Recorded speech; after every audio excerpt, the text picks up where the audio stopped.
sommes à quelques jours de Paris-Roubaix et nous sommes au team Cofidis, ici dans le Nord. Les mécaniciens nous ont montré comment étaient préparés les vélos de l'équipe, à la fois pour les hommes et à la fois pour les femmes, puisque ce sont exactement les mêmes vélos. Dans cette vidéo, eh bien, vous allez voir cette préparation.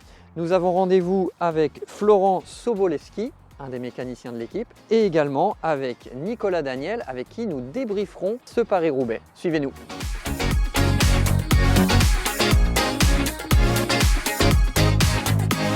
Voilà, nous sommes à Valenciennes, à l'hôtel de la Team Cofidis, à quelques jours du départ de Paris-Roubaix. Donc, on a rendez-vous avec Florent Sobolewski.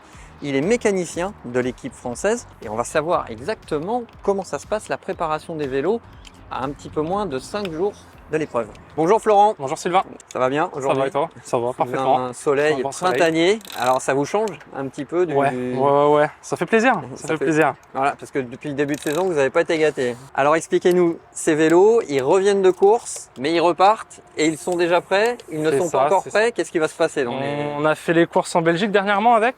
Donc là, il y a certains coureurs qui sont repartis à la maison, d'autres qui sont là, qui sont en course actuellement. Mon rôle là, ici avec Yannick, mon collègue mécanicien, c'est de préparer les vélos, justement, les premiers vélos des coureurs pour la reconnaissance de Roubaix demain du coup. Donc demain jeudi, les coureurs de l'équipe hommes, parce que les femmes ont déjà reconnu le parcours. Ouais. Les coureurs de l'équipe hommes vont reconnaître une dernière fois le parcours. Toujours un coup d'œil sur la météo parce que ça va avoir son importance, même si le gros du matériel est connu. On va pas, voilà. Vraiment les pressions, c'est le dernier ajustement, les pressions du tubeless parce que tout le setup il est déjà calé. Donc c'est des derniers petits réglages. Les coureurs aiment bien. Là, on est de l'ordre de l'irrationnel. Aiment bien se rassurer quelques jours avant avec ces dernières reconnaissances. Mais on va pas, il y aura pas de révolution sur le choix du matériel pour ce week-end. Et là, vous avez transformé donc les Look 795 Blade RS équipés en Campa Super Record. Vous les avez préparés spécialement pour l'Enfer du Nord de dimanche. On a surtout remplacé tout ce qui va être pneumatique. C'est la plus grosse modification qu'on va pouvoir avoir sur Roubaix pour affronter l'Enfer du Nord. Nous, on roule sur Vittoria. On va utiliser les Pro Control. Donc en fait, la bande de roulement comparée au Corsa Pro, elle est plus épaisse. Modèle très haut de gamme. Voilà. Ouais. Là, c'est aussi un modèle très haut de gamme. C'est ça. Si tu veux, le Corsa Pro classique, c'est celui qu'on utilise quotidiennement en fait. Là, pour l'Enfer du Nord, on va prendre le Pro Control. La bande de roulement, elle est un petit peu plus épaisse. Donc si tu veux, ça va nous permettre de crever moins facilement normalement. À l'intérieur, donc nous, on est en tubeless. Donc tubeless sans chambre à air. C'est ça. Toute l'année, on va rouler tubeless sans chambre à air. Par contre, là, on va utiliser l'insert à l'intérieur. Le Airliner de chez Victoria. Donc c'est une mousse verte, c'est un boudin vert. Un boudin en mousse vert qui est à l'intérieur entre la jante et le pneu. Ça va nous permettre justement de rouler très bas en pression. Vu qu'on va rouler bas, le airliner il va justement absorber un peu tous ces chocs pour éviter qu'on vienne taper la jante ou alors qu'on vienne même perdre de l'air sur les flancs du pneu en fait. Parce que si tu as un choc sur une très petite zone, le pneu va s'écraser et soit c'est un coup à taper la jante et venir la casser, c'est ça, ou alors perdre de la pression tout simplement sur les flancs. Ça peut arriver si tu n'as pas le airliner et que tu roules très bas en pression, c'est ce qui arrive. D'accord, vous n'êtes pas la seule équipe à l'utiliser. Non. Je pense qu'il y a quasiment toutes les équipes qui l'utilisent. Et même celles qui parfois ne sont pas équipées en Vittoria peut-être. Oui. Toutes les marques le font maintenant. C'est une technologie courante, on va dire, maintenant dans le monde professionnel. Toujours sur le pneu, là on est en 32 mm. 32 mm. Et course en Belgique dernièrement, type Tour des Flandres, tout ça, on a roulé en 30 mm, qui n'est pas autant cassant, on va dire, qu'à Roubaix. Là, sur du pavé vraiment de mauvaise qualité, on va dire, entre guillemets, 32 mm pour toujours avoir le confort, l'adhérence et rouler encore un peu plus bas en pression. Voilà. Ils perdent un petit peu de rendement. Sur la route, sur le bitume, sur le beau bitume, on va dire. Je perds un petit peu, mais le but, c'est surtout de pas crever pour pas se faire distancer, parce que sinon, si tu crèves, le temps qu'on vient de te dépanner, forcément, tu vas perdre des places, ou alors tu vas être distancé du peloton. Après, il va falloir faire un gros effort pour revenir. C'est des forces que tu vas pas avoir pour le final. Donc, non, le but, c'est vraiment de pas crever, d'essayer de trouver le bon compromis, justement, performance, confort. Peut-être la dernière course où on peut faire un compromis entre de la performance pure, le meilleur matériel adapté, le meilleur pneumatique, la meilleure pression adaptée pour la performance pure et le confort qui est un élément également de performance très important, qu'il est difficile de quantifier parce que quantifier le gain de performance à travers du confort, clairement on ne sait pas faire. C'est de l'ordre du ressenti du coureur. On ne sait pas le quantifier en termes de watts, le confort, mais s'il y a bien une course sur laquelle ce confort est important, peut-être gonfler un tout petit peu moins un tubeless qui va nous coûter un tout petit peu en termes de coefficient de roulement pur, ça va se transformer en gain de confort qui va se transformer en performance à l'arrivée. On est peut-être plus dans le compromis sur un Paris-Roubaix par rapport à un Milan-San Remo par exemple, où là on va pouvoir mettre le tubeless le plus performant en roulement avec la pression idéale. On sait que sur Roubaix, cette pression idéale, elle va peut-être dégrader le confort et dégrader la performance. On descend à des pressions qui sont extrêmement faibles par rapport aux coureurs cyclistes il y a 20 ans. Si on leur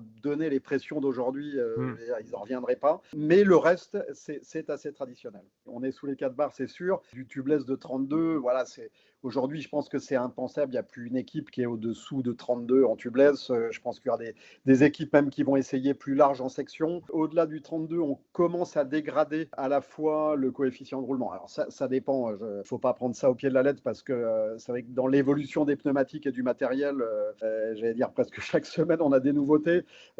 Donc c'est possible aujourd'hui qu'on ait des sections supérieures à 32 qui ne dégradent pas le roulement. Mais jusqu'à présent, on commençait à être à la limite entre un pneu qui va commencer à nous coûter sur le coefficient de roulement et sur l'aspect aérodynamique. Parce qu'il y a les deux éléments à prendre en compte quand on élargit la section du pneu. On dégrade l'aérodynamique et le coefficient de roulement également.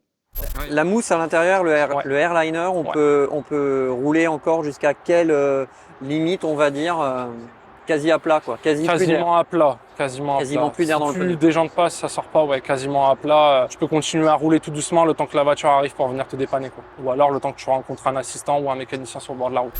Mais c'est vrai qu'aujourd'hui, les jantes ont aussi évolué. Donc, jusqu'à 30-32, le coût aéro n'est pas très important, sachant qu'il est essentiellement sur la roue avant, le coût aérodynamique. 80% de l'aéro de la roue, c'est la roue avant. Donc, j'allais dire, on pourrait presque penser l'inverse, adapter les largeurs de pneus en fonction des roues, qui n'est pas le cas aujourd'hui. On sait que 32, on reste encore dans un bon compromis de performance aéro, de coefficient de roulement et surtout de confort. Et ça nous permet de descendre également en pression pour les crevaisons.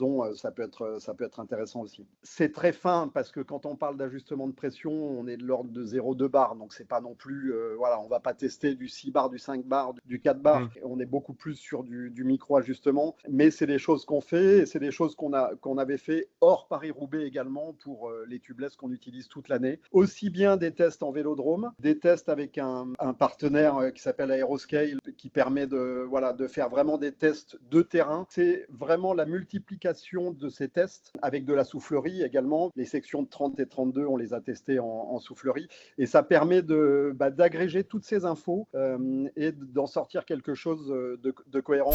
On le rappelle, il y a énormément d'assistants pour cette course-là spécifiquement, des gens qui vont aider l'équipe à dépanner les coureurs, à les ravitailler. Il y a plus de 30 points d'arrêt sur tout le parcours, sur les plus de 260 km du parcours et les 50 km de secteur pavé. À chaque secteur pavé, entrée-sortie, il y aura une petite équipe Cofidis avec des assistants pour les bidons et également pour les roues. Combien de paires de roues? 45 paires de roues. 45 paires de roues. Alors là, on est sur de la Bora Ultra WTO, c'est de la 60 mm là. C'est ça, 60 mm, ouais. En termes de légèreté, rapidité, c'est ce qui fait le mieux. Je sais pas, donc on roule quasiment toute l'année avec ça. C'est ce qui offre le plus d'inertie, on va dire. C'est vraiment pas plus lourd qu'une 45. C'est la 60 quasiment toute l'année. La 45, ça va servir vraiment à étape de montagne très difficile, quoi. Alors Florent, là par exemple, vous avez un tableau qui récapitule tout au long de l'année. Les pressions à mettre, donc dans les pneus des coureurs en fait. C'est ça. En fonction des gabarits, là on a les noms. En fonction du coureur, de la section de pneus utilisée, du temps, du climat, de la météo, conditions humides, voilà. Et de la section, comme je te disais. Donc tu vois, mettons, je vais prendre Hugo Page, Alexis Renard, coureurs on va dire les plus massifs qui seront là demain. Des grands gabarits. Voilà, c'est ça, allez, ça va être 4 barres 2. 4 barres. La base pour aller à la reconnaissance. C'est possible qu'il y ait un petit ajustement. Un petit 0,2, voilà. 0,1, 0,2, c'est possible, en fonction du ressenti qu'ils vont avoir. C'est vraiment ce point-là qui est extrêmement important pour les coureurs et pour vous. Le point de la pression des pneus, et la section, la pression, pour avoir le meilleur rendement et surtout pas crever, essayer de pas crever.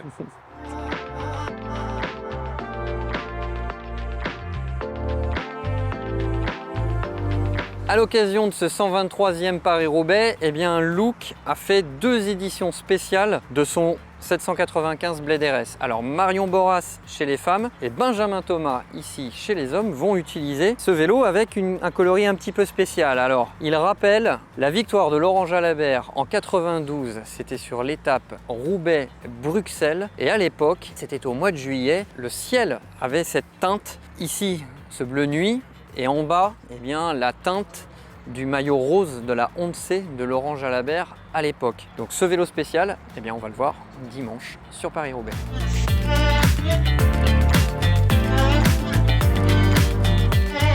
Dimanche, les 7 coureurs donc, vont utiliser le Look 795 Blade RS en Campagnolo Super Record.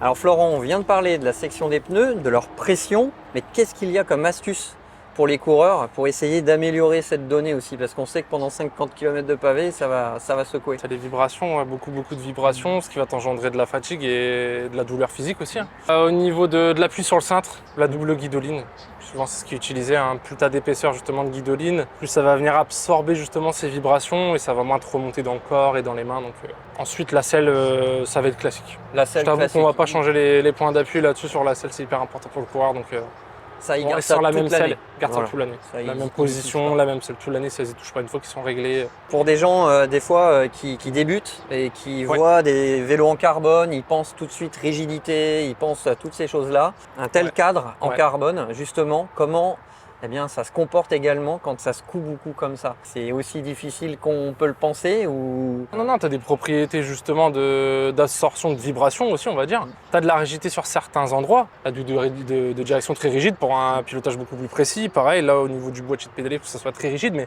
tu vas retrouver de la souplesse au niveau des haubans, admettons, tu vois. Ça va pouvoir aussi filtrer la vibration qui va taper sur la roue, qui va remonter dans le cadre. Mais le haut-banc, lui, il peut filtrer justement un petit peu cette vibration pour retrouver du confort, quoi. Les vélos sur lesquels roulent nos coureurs professionnels sont exactement ceux qu'on retrouve dans le commerce. Ce n'est pas des vélos spéciaux, ce n'est pas des cadres spéciaux sur mesure faits pour les coureurs. C'est vraiment du matériel qu'on retrouve dans les magasins. Donc Paris-Roubaix, ça se coud. Ça se coud, donc on en a parlé pour les pneus, pour le cadre, la selle, le guidon, mais ça se coud également au niveau des pignons. Vachement au niveau de la transmission. C'est quoi les risques qu'il peut y avoir avec toutes ces secousses? Avec ces vibrations, on a la chape de dérailleur, donc c'est cette partie-ci, qui va vachement travailler en fait. Donc tu vas voir justement ce mouvement d'avant en arrière avec les vibrations, ce qui provoque, comme tu peux le voir justement, un mouvement aussi sur la chaîne en haut de montée-descente. Ce qui fait que vu que tu as moins de tension, ta chaîne elle peut venir se balader et tu vois se décaler, admettons, sur un pignon, et sauter soit en bas, sur un soit autre en pignon. haut. Ça va venir sauter, donc le coureur justement il va avoir cette impression de derrière mal réglé ou vraiment il va avoir un pédalage très bizarre. Et nous, du coup, la technologie qu'on a là sur le... Donc, chez Campagnolo, du coup, dans le groupe Super Record, il y a un autre dérailleur. Ça, c'est pas le dérailleur entre guillemets classique pour faire de la route. Normalement, il est prévu pour autre chose. C'est ça, il est prévu pour le gravel. Le corps du dérailleur elle-même, la petite différence, ça va se jouer justement au niveau du ressort de la chape de dérailleur, qui a une tension vachement supérieure au dérailleur classique. Alors certes, il y a des pavés, mais c'est surtout très plat, Paris-Roubaix. C'est très plat, Alors, très plat. qu'est-ce que Hugo Page, par exemple, va utiliser? Là, c'est son vélo à Hugo. C'est ça, c'est le vélo d'Hugo. Donc Hugo, lui, il va utiliser 54. 54. On va prendre la cassette la plus petite de chez Campa, donc c'est la 10-33. Donc 10, ça va être le départ de la cassette, le plus petit pignon. 33, le plus grand. Voilà, et on reste en double plateau ici. Ouais. Voilà. Il y a des possibilités en mono, mais là... Il y a des possibilités en mono, mais là, on va rester sur du double. Plus simple aussi, et ça permet aussi de conserver un derrière avant. C'est ça. Pour la chaîne, des fois. La Keo Power. Donc, capteur de puissance. Pour voir justement tout ce qui va être fréquence de pédalage. Ils ont tous la pédale à capteur de puissance? Tous. La chaîne, on va utiliser un traitement wax chaude. Si tu veux, ça va moins aussi absorber la poussière. On connaît tous, c'est une transmission, elle est propre, c'est une transmission qui va bien marcher. Si elle est sale, forcément, elle va moins bien marcher et elle va être moins performante. Ça fait combien de kilomètres à peu près une chaîne pour un professionnel? Alors, le traitement wax chaude, ça va être performant 300 km. Après, nous, le partenaire, il nous conseille justement de venir mettre une wax liquide qui se présente sous cette forme-là. Sans démonter la chaîne, du coup? C'est ça, sans démonter la chaîne. Donc avec ça, on peut prolonger un petit peu plus la durée de vie de la chaîne ou l'utilisation. Mais nous, ça va pas dépasser 6 jours de course, la chaîne. Une chaîne pour un coureur, 6 jours de course. On la démonte et on repasse sur une chaîne neuve. D'accord. Sur un Tour de France, vous changez 2 fois la chaîne? Plus souvent sur le Tour de France, on va changer à chaque journée de repos, donc 3 fois. Je pense qu'on peut changer peut-être même plus sur le Tour de France. C'est possible, C'est une lame carbone qui fait la tension pour l'enclenchement. Et là, on voit un chiffre. Donc 20 Nm. 20 Nm, c'est la tension. C'est la plus grande tension qui existe C'est la plus grosse tension, chez ouais. Look, parce qu'on peut le changer, ça, c'est ça. Exactement, Voilà. exactement. On peut le changer et avoir une force différente en fonction de la plaque. Ouais. 20, c'est extrêmement dur, non? Ouais, quand même, ouais, c'est quand même vachement dur. Pour déclencher les...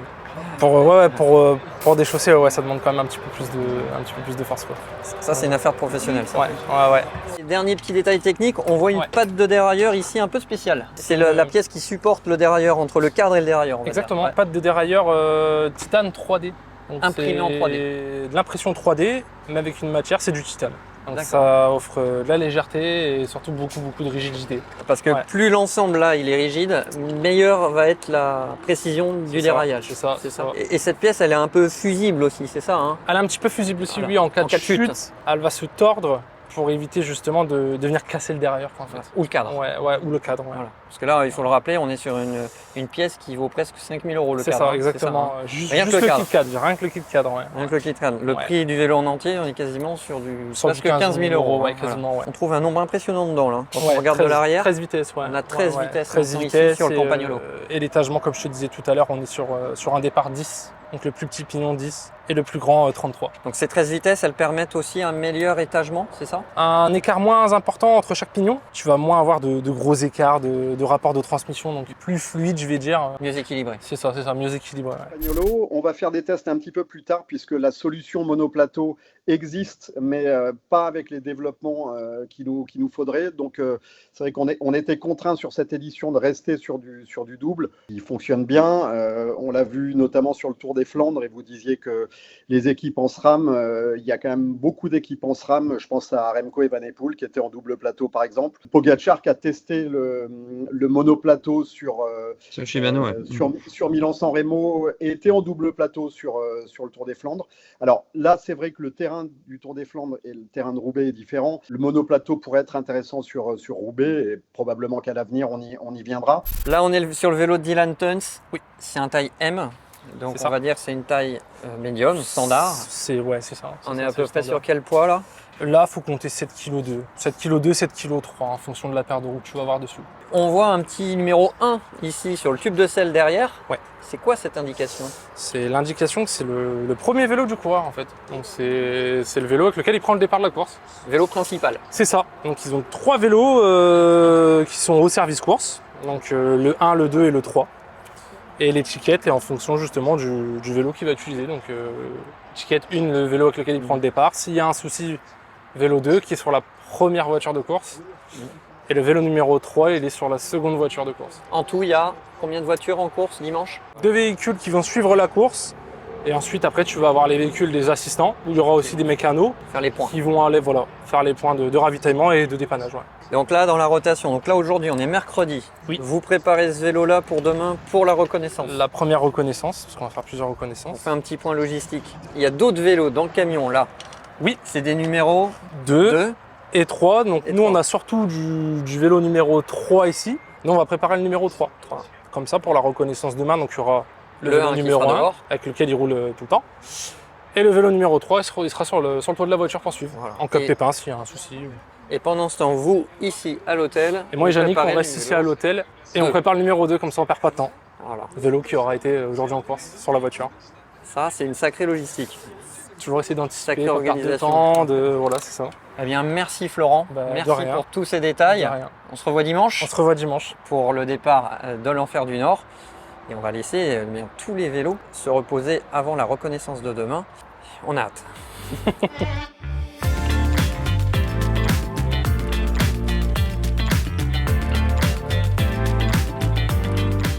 Et nous voici à Compiègne pour le départ de Paris-Roubaix. Donc, les derniers petits réglages ont été effectués, principalement la pression des pneus et également les petits autocollants qu'il y a sur les guidons pour indiquer tous les secteurs pavés de cette 123e édition pour les coureurs.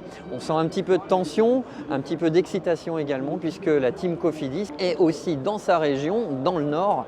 Et donc on va voir dans quelques instants comment ça va se passer pour les coureurs. Évidemment, après, à l'arrivée, on va faire le débriefing de tout ça.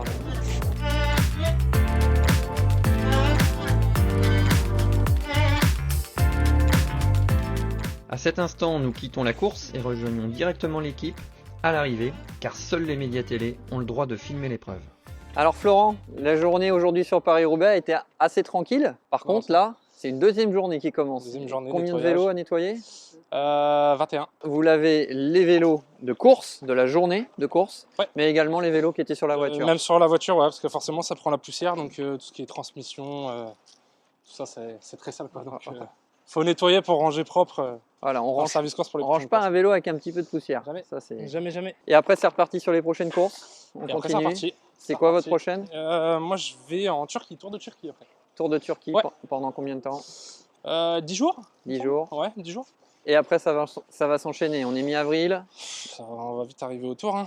Turquie, Hongrie, Dauphiné, Occitanie, tour. Et Tour de France. Ouais. Merci beaucoup sera Florent. vite. Bah, de rien. Merci De rien. pour votre temps. Bon courage pour cette saison encore, rien, une, merci. encore une Merci. nouvelle fois. C'est Merci. gentil.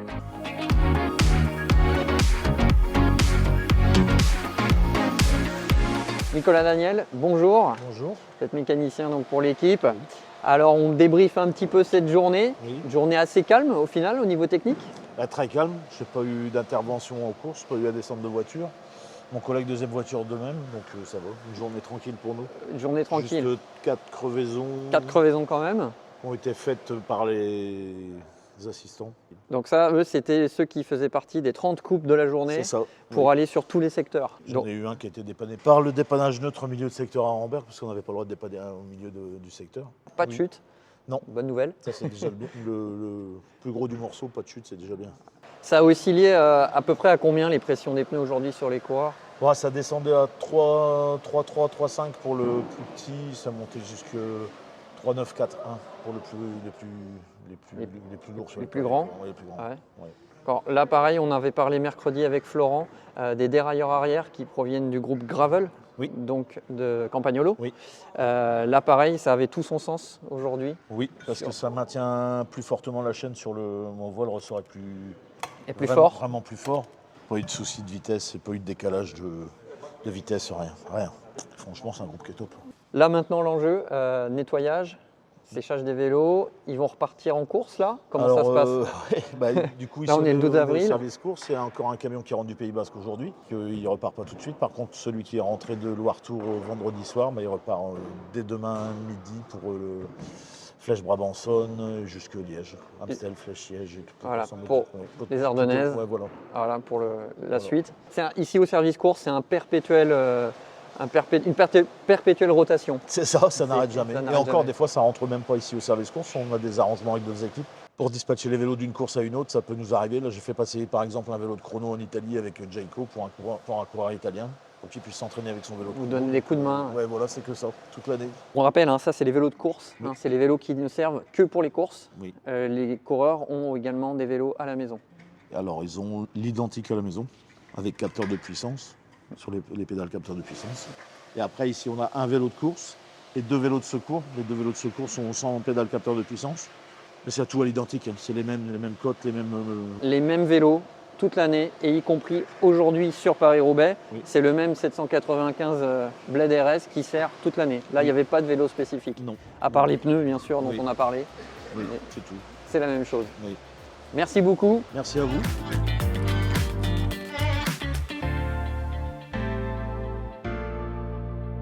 Voilà, nous quittons les mécaniciens et le service course de l'équipe Cofidis ici dans le Nord après cette journée exceptionnelle sur Paris-Roubaix. J'espère que cette vidéo vous a plu. N'oubliez pas de vous abonner à notre chaîne YouTube. Merci et à bientôt.